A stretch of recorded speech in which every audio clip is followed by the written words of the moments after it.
Welcome back to the channel, my friends. Warhammer Man Studios. I'm Warhammer Man, and today we're taking a look at this week's Sunday preview. This video is sponsored by CMO Games. More on that later. Sunday preview. The Siege of Terra reaches its climax. It's the first Sunday preview of 2024, and while we're all easing into the process of remembering to write 2024 rather than 2023, you can pre-order the selection of products for Age of Sigmar, Blood Bowl, and Black Library from next Saturday. Alright, so there's a little video right here. We're going to skip that and take a look at the full article. Alright, so right off the bat, we've got Trugg the Troggoth King. I absolutely love this model and cannot wait to paint him up. Trugg is an ancient and ordinary Troggoth with magical migraine brought on by the strange altar that's lodged into his back after a whole city collapsed around his sleeping form. Pronounced King of the Troggoths by Braggot de Rabelrouza, Trugg now smashes his way around the mortal realms, trying to put a stop to the headache that hammers at his little Troggoth brain. As he swats and claws at the altar on his back, it unleashes torrents of arcane power that empower him with the magics of the realms. So super cool. I love the lore behind him. And then also like the way it translates into game terms via like the randomized rules and everything. Super cool model. Just everything about this dude is awesome. All right. And then next we've got Ionus Cryptborn. So just another 10 out of 10 when it comes to models. Just beautiful dragon. Awesome, awesome dude riding on top. I mean, both these models like individually would have been amazing, but you put the two of them together and they are just absolutely perfect. Ionus Cryptborn is one of the first and most powerful Stormcast Eternal heroes, a mighty Lord Relictor who has fought alongside the Hammers of Sigmar since the Realm Gate Wars. Ionus has spent long years searching for a cure to the effects of repeated reforging, befriending the ancient Stormdrake Thorak in the process. Now, in an hour of great danger, he returns to help Vandus Hammerhand and the Twin-Tailed Crusade in the battle against the evils of the world, and he's got a scary friend who can breathe gouts of soul-burning fire to fight alongside him. So again, not just a beautiful model, but tied it into the lore amazingly well and then translates into the rules super cool as well. So they're basically trying to solve the reforging issues, which if you're not familiar, every time one of the Stormcasts dies, they come back again, but like a little piece of their individuality, a little piece of their like uniqueness or personality is gone. And like by the end, by the time they've been reforged countless times, they're sort of like soulless bodies. Pretty freaking cool.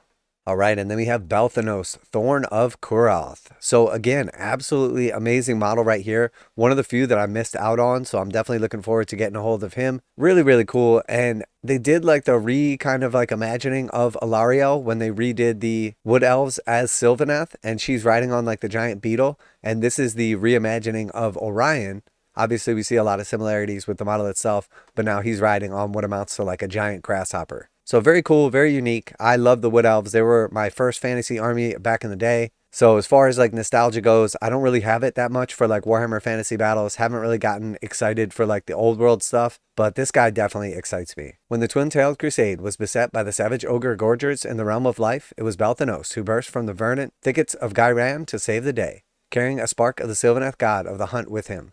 The first Thorn of Kurnoth rides the Carnelian Greatspite, striking from the head of the Evergreen Hunt alongside savage Kurnoth hunters and swift Spite Rider cavalry. So again, very cool model. He suddenly like pops up out of nowhere to save the day. And again, like really cool like reimagining of Orion from like the old lore and the old world. And just a stunning model right here. Got to give a little shout out to Squidmar Miniatures because they did a sort of like breakdown of this model, a painting video on him, and talked a little bit about like the lore and everything like that and the reimagining of Orion. And to tell you the truth, like initially when I saw this, it was pretty cool and everything, but it was a little bit lost on me that this was actually Orion. So very cool. Obviously very big YouTube channel. If you're watching this, I'm sure you're watching them as well. All right, and then on to Blood Bowl. We got Skitter Stab-Stab, new Skaven character star player. Skitter Stab-Stab proves that you really can take those transferable skills and make them work in diverse arenas. Initially trained as a Clan Ashen assassin, this verminious vermin now plies his trade on the gridiron. He's fairly handy with the ball, but has become notorious for particularly violent tackles that leave his opponents mortally indisposed. This star player can join favored of an Underworld Challenge teams, is made from forgeworld resin, and comes with rules in the box. So as always, a shame to see this one coming in forgeworld resin. Gotta say though, cool model and everything, but not particularly amazing like a lot of the other star players or like resin characters are, but cool nonetheless. Alright, and then we have Grashnak Blackhoof. The sledgehammer of Skitter's scalpel, Grashnak Blackhoof is a brutal bruiser who comes out on top of blocks against even the strongest players on the pitch.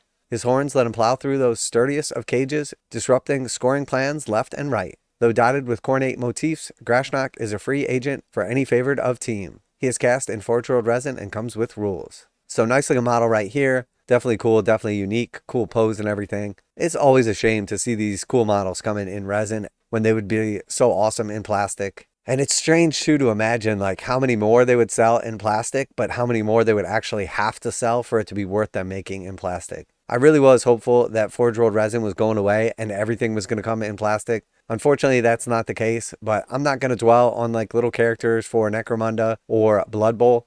What I really, really want, and I really hope we get this year, is like a big Titan or big Flyer kit in plastic. Maybe a few of them kind of leaving the Forge World range and getting reimagined in plastic. And I got to think at this point in time, Games Workshop has broken like the ceiling on what they can charge for a plastic kit. I mean, we see now like they're up over $200 for a lot of them for a single big model. And I think previously that was like a limiting factor, is they could pull off like charging like $700 or like multiple thousands of dollars for a resin kit, but didn't feel like they could do it with plastic. And I think this is going to be the year where they break through that ceiling and we see either a Thunderhawk gunship, some other massive Space Marine flyer, or hopefully we start to see the Titans reimagined in plastic. And I'm not talking about the little itty bitty Legion Titanicus stuff. I'm talking about the big boys. Now a quick message from today's sponsor. CMO Games has been selling Games Workshop products online for over 20 years. They carry the full line of Games Workshop products, including Warhammer 40,000, Age of Sigmar, necromunda, Blood Bowl, paint tools, and more. Almost all Games Workshop products are priced at 15% off MSRP. CMO Games takes pre-orders for most Games Workshop products released at their earliest date possible. 12:01 a.m. on Saturday, they go live. Most of these pre-order products are also priced at 15% off MSRP. CMO Games offer free shipping in the US 48 with an order of $50 or more. Their customer service is top-notch and they ship most orders within 24 hours. Visit CMOGames.com using the affiliate link in the description and let them know that you heard about CMO Games from Warhammer Man. Now, back to the video. All right, and then from Black Library, we have Siege of Terra, The End and the Death, Volume 3. The third volume of Dan Abnett's epic climax to the Siege of Terra and the whole of the Horus Heresy itself is almost here. The third and final volume will be available for pre-order next Saturday, and this massive tome brings the whole saga to a grim and inevitable conclusion. So book 3, here we got like the limited edition cover and everything. Very, very nice quality, cool looking. Just like previous Siege of Terra books, The End and the Death Volume 3 will be released as a special edition with a leather effect cover featuring a metal icon, gold foil cover text, gilt page edges, and red ribbon bookmarks. Inside you'll find full cover art of regular cover, black and white character art, as well as the author's signature. These are limited to just 2,500 copies. And the last couple times I've tried to get a hold of one of these, it has been absolutely impossible, and I refuse to pay like $300+ on from aftermarket sellers. So not even excited for this one after missing the last two and doing everything possible to get one. If you get a hold of one, by all means, that's awesome. Definitely excited for you. But at this point in time, I'm over it. And then Siege of Terra, The End and the Death, Volume 3. The final confrontation draws near, the Emperor will fight his son, and Siege of Terra will end.